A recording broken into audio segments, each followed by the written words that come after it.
हर हर महादेव। भगवान शिव वह चेतना है जहाँ से सब कुछ आरंभ होता है, जहाँ सबका पोषण होता है और जिसमें सब कुछ विलीन हो जाता है। आप कभी शिव के बाहर नहीं हैं, क्योंकि पूरी सृष्टि ही शिव में विद्यमान है। आपका मन, शरीर, सब कुछ केवल शिव तत्व से ही बना हुआ है। इसलिए शिव को विश्व रूप कहते हैं, जिसका अर्थ है कि सारी सृष्टि उन्हीं का रूप है। आज हम आपको शिव पुराण क्या है और शिव पुराण सुनने वालों के लिए कौन से नियम जरूरी है तथा शिव पुराण पढ़ने के क्या लाभ होते हैं और सुनने के क्या लाभ होते हैं, यह बताने वाले हैं। तो बने रहिए इस वीडियो के अंत तक।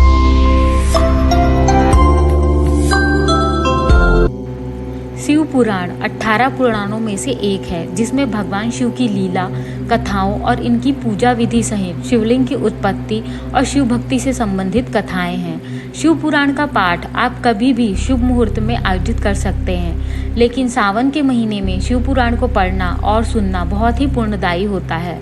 शिव पुराण में चंचला और उसके पति बिंदुक की कथा मिलती है, जिन्होंने शिव पुराण के श्रवण से शिवलोक में स्थान पाया। इन्हीं की कथाओं में शिव पुराण के महत्व का वर्णन भी मिलता है।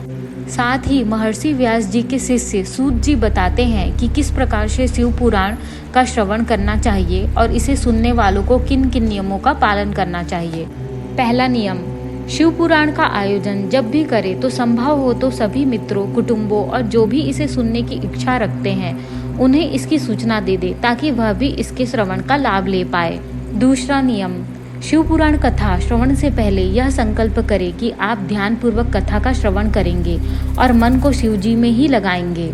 तीसरा नियम, जब तक शिव पुराण का पाठ हर दिन समाप्त ना हो जाए तब तक निराहार रहकर कथा का श्रवण करना चाहिए।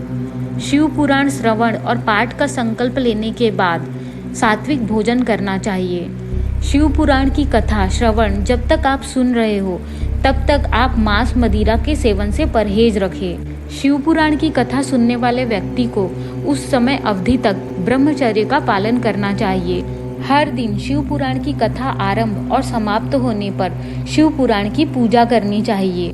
शिव पुराण शिव जी को केंद्र में रखकर सृष्टि की उत्पत्ति, पालन और संहार के ज्ञान के साथ ही मनुष्य के धर्म कर्म को समझाया गया है। शिव महापुराण पढ़ने से क्या लाभ होगा, यह हम आपको बताते हैं। इस पुराण में संसार के साथ ही संन्यास को भी साधने की जानकारी मिलती है, इसलिए इस पुराण को पढ़ा जाता है। शिव पुराण का पाठ करने से सभी तरह की मनोकामनाएं पूर्ण होती है। निःसंतान लोगों को संतान की प्राप्ति होती है। शिव महापुराण का पाठ करने से वैवाहिक जीवन से संबंधित समस्याओं का भी समाधान होता है। शिव महापुराण का पाठ करने से समस्त प्रकार के कष्ट और पाप नष्ट हो जाते हैं और जीवन के अंत में उसे मोक्ष की प्राप्ति होती है। इस पुराण को पढ़ने से हमारे जीवन में आ रही बाधाओं से मुक्ति का समाधान मिलता है, क्योंकि इस पुराण में कई तरह के उपाय भी बताए गए हैं। शिव महापुराण में कई ऐसी बातें बताई गई है जिसे हम अगर अपने जीवन में आत्मसात कर ले तो हमारा सफल होना निश्चय ही है। शिव महापुराण की कुछ आवश्यक बातें जो हमारे सफलता के लिए जरूरी है, उनके बारे में बताते हैं। शिव पुराण के अनुसार अच्छे मार्ग से धन संग्रहित करें और संग्रहित धन के 3 भाग करके 1 भाग धन वृद्धि में, 1 भाग उपभोग में और 1 भाग धर्म कर्म में व्यय करें। शिव पुराण के अनुसार क्रोध कभी नहीं करना चाहिए और ना ही क्रोध उत्पन्न करने वाले वचन बोलने चाहिए। क्रोध से विवेक नष्ट हो जाता है और विवेक के नष्ट होने से जीवन में कई संकट खड़े हो जाते हैं। शिव महापुराण के अनुसार सायंकाल के समय में भगवान शिव अपने नंदी के साथ इस पृथ्वी लोक का भ्रमण करते हैं। उस समय व्यक्ति को कटु वचन नहीं करना चाहिए, ना ही किसी से कलह क्रोध करना चाहिए और ना ही सहवास करना चाहिए। इससे यह पाप कामों में वृद्धि होती है।